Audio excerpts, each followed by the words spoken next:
नमस्कार दोस्तों। जैसा कि आप सब लोगों को पता है, कच्छातीबू आइलैंड काफ़ी दिनों से हमारी मीडिया स्ट्रीम में चर्चा का विषय बना हुआ है।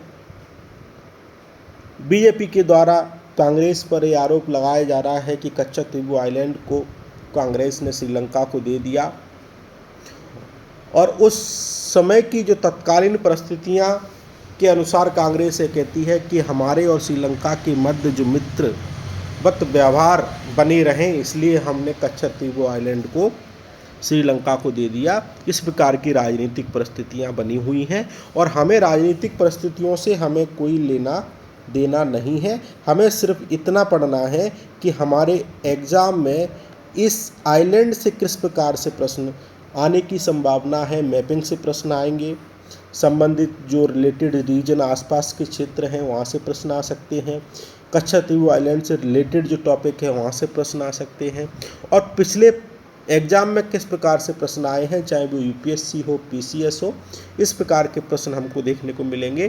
तो कच्छातीबू आइलैंड की जो मैपिंग है वो हमारे लिए महत्वपूर्ण है। मैपिंग पढ़ने से पहले हम ये देखेंगे कि पिछले एग्ज़ाम में किस प्रकार से प्रश्न आए हैं। सबसे पहले उन्होंने प्रीलिम्स 2009 में प्रश्न पूछा, तब ये चर्चा में था कि एलिफेंट पास न्यूज़ में बना हुआ है, एक किससे संबंधित है, बांग्लादेश से संबंधित है, इंडिया से संबंधित है, नेपाल से संबंधित है या फिर श्रीलंका से संबंधित है। आंसर आपने देख लिया होगा, श्रीलंका से। लेकिन श्रीलंका में है कहाँ? क्या ये कच्छातीबू आइलैंड और जो एलिफेंट पास आपस में कोरिलेट करते हैं, ये भी हमको पढ़ने की आवश्यकता है। और मेंस में प्रश्न आया था, in respect of Sri Lanka relations discuss how domestic factor influence foreign policy, मतलब कि हमारी घरेलू जो पॉलिसी है वो किस प्रकार से विदेशी नीति को प्रभावित करते हैं। India is an age old friend of Sri Lanka, discuss India role in the recent crisis Sri Lanka in the light of proceeding statement. 2022 में मेंस में प्रश्न आया था कि जो श्रीलंका में क्राइसिस हमको देखने को मिले थे, तो इंडिया का किस प्रकार से रोल रहा श्रीलंका में क्राइसिस को हैंडल करने के लिए, चाइना का किस प्रकार से रोल है, हमने चाइना को किस प्रकार से काउंटर किया।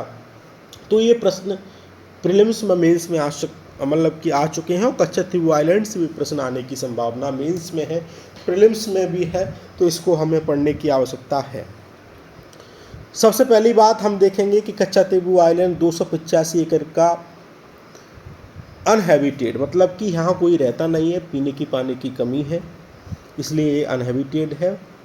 और ये पाक स्टेट मतलब कि इंडिया और श्रीलंका के बीच में हमको देखने को मिलता है। रामेश्वरम से ये 14 नॉटिकल माइल पे आपको देखने को मिलेगा। 1974 में प्रधानमंत्री इंदिरा गांधी ने और श्रीलंका मतलब कि जो प्रधानमंत्री थे आर.डी.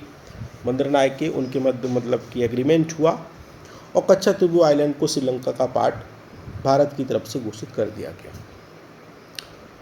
लेकिन कुछ लोग ये कहते हैं कि रामानंद, जो हम अगर हिस्ट्री में बात करें, रामानंद एक सम्राट थे इंडिया के, उनका एक कच्छातीबू आइलैंड पर राज हुआ करता था, भारत का टेरिटरी था, तो हमने इसको क्यों दिया। बेसिकली बात करें तो कच्छातीबू आइलैंड आपको ज्वालामुखी मतलब कि वॉल्केनिक एक्टिविटी से बना हुआ है, ठीक है, इस बात को ध्यान रखेंगे, ये भी महत्वपूर्ण फैक्ट है। और जब 1974 में इंदिरा गांधी जी के द्वारा ये आइलैंड श्रीलंका को दे दिया गया, तो इसमें प्रावधान किया गया कि इंडियन फिशरमैन वहाँ पे कच्छातीबू आइलैंड पर जाएंगे और फिशिंग कर सकेंगे, क्योंकि जो तमिलनाडु का जो एरिया है, ये वाला रीजन, यहाँ पे अधिकांश लोगों का जो जीवन यापन चलता है वो फिशिंग के माध्यम से चलता है। और इस रीजन में ये कच्छातीबू आइलैंड आपको देखने को मिलता है, यहाँ पे जाकर वो फिशिंग एक्टिविटी कर सकते हैं, मतलब फिशिंग जाके एक्सेस वहाँ पे कर सकते हैं। लेकिन श्रीलंका को ये विवाद रहता है कि इंडियन जो भारतीय लोग यहाँ फिशिंग करने जाते हैं तो बड़े बड़े ट्रॉलर का उपयोग करते हैं, तो इससे हमारी फिशिंग पूरी तरह इन फ्यूचर में ख़त्म हो जाएंगे। तो उनको कई बार इनको मतलब कि हरास करने का प्रयास किया जाता है, कई बार भारतीय फिशरमैन को पकड़ने का श्रीलंका के द्वारा प्रयास किया गया, कई बार आपने न्यूज़ में देखा होगा। अब हमारे लिए महत्वपूर्ण है कि न्यूज़ को पढ़ें। न्यूज़ को जो मैपिंग है कच्छातीबू आइलैंड है, ये आपको रामेश्वरम इधर देखने को मिलेगा, ये पाक स्टेट है, इधर जाफना, यहाँ पे एक श्रीलंका का स्टेट आपको देखने को मिलेगा, मतलब कि पॉइंट आपको जाफना इधर देखने को मिलेगा। ठीक है, अब देखो ये रामेश्वरम है, ये जाफना है और इधर आपको कच्छतीवु देखने को मिलेगा। तो आपसे एक प्रश्न बनेगा, रामेश्वरम जाफना के मध्य आपको कच्छतीवु देखने को मिलेगा, इधर मन्नार है, तो इनकी ये रिस्पेक्टिव लोकेशन आप क्या करोगे, याद रखोगे कि ऊपर आपको जाफना है, सबसे ऊपर आपको पाक स्टेट देखने को मिलेगा, फिर पाक बे देखने को मिलेगा, फिर कच्छतीवु आइलैंड देखने को मिलेगा, फिर रामेश्वरम देखने को मिलेगा, फिर मन्नार देखने को मिलेगा और पाक स्टेट के जस्ट बाद आपको जाफना देखने को मिलेगा। एक महत्वपूर्ण चीज़ है कि कच्छतीवु आइलैंड पर एक चर्च है, यहाँ पे भारतीय लोग बिना वीज़ा के जा सकते हैं, श्रीलंकन लोग भी बिना वीज़ा के जा सकते हैं, यहाँ पे फेस्टिवल आयोजित हो सकता है, तो यहाँ पे जाने में कोई रोक टोक नहीं है। तो इस बात को आप ध्यान रखेंगे। इस चर्च का नाम आप कमेंट सेक्शन में बताएंगे क्या नाम है। दूसरा महत्वपूर्ण जो प्रश्न है वो ये है कि राम सेतु चर्चा में था, आपने राम सेतु नाम की फिल्म भी देखी होगी, अक्षय कुमार ने बनाई थी। अब वर्तमान में क्या है, हमारा रूट ये है कि अगर हमें कोई सिर्फ जाना है तो ये श्रीलंका का पूरा चक्कर काट के ऐसे करके हम इधर कोस्ट में जाएंगे, तो हमारा टाइम भी ज़्यादा लगता है, पैसा भी ज़्यादा लगता है, फ्यूल भी ज़्यादा लगता है और ग्रीन हाउस एमिशन भी अधिक होता है।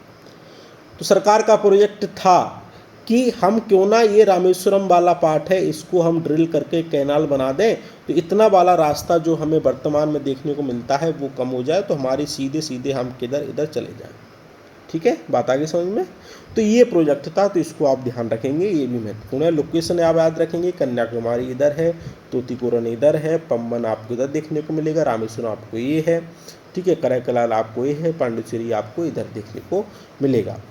अब इस बात को समझें, जैसे मैंने आपको बताया ये पाक स्टेट है, पाक वे है, रामेश्वरम को एडम ब्रिज भी बोलते हैं और गल्फ ऑफ मन्नार इधर आपको देखने को मिलेगा। तो ये लोकेशन आप ऐसे याद रखेंगे। अब एक एलिफेंट पास से संबंधित प्रश्न आया था, तो वो आप ये देखेंगे, एलिफेंट पास आपको इधर देखने को मिलेगा और कच्छतीवु आइलैंड आपको इधर देखने को मिलेगा। देखो इससे ना प्रश्न पूछते हुए उसने किससे पूछा, इससे पूछा, तो आप जाफना याद रखेंगे, पलाली याद रखेंगे, मुल्लाथीवु याद रखेंगे, किलोनोची याद रखेंगे। ठीक है, तो यहाँ से प्रश्न आपको पूछे जा सकते हैं, तो इनके नाम आप याद रखेंगे, यहाँ से प्रश्न आपसे आ सकते हैं। तो आज के डिस्कशन में इतना ही था। आई होप आपको पसंद आया होगा लेक्चर, और आज के लिए इतना ही था। Thank you very much. जय हिंद, जय भारत।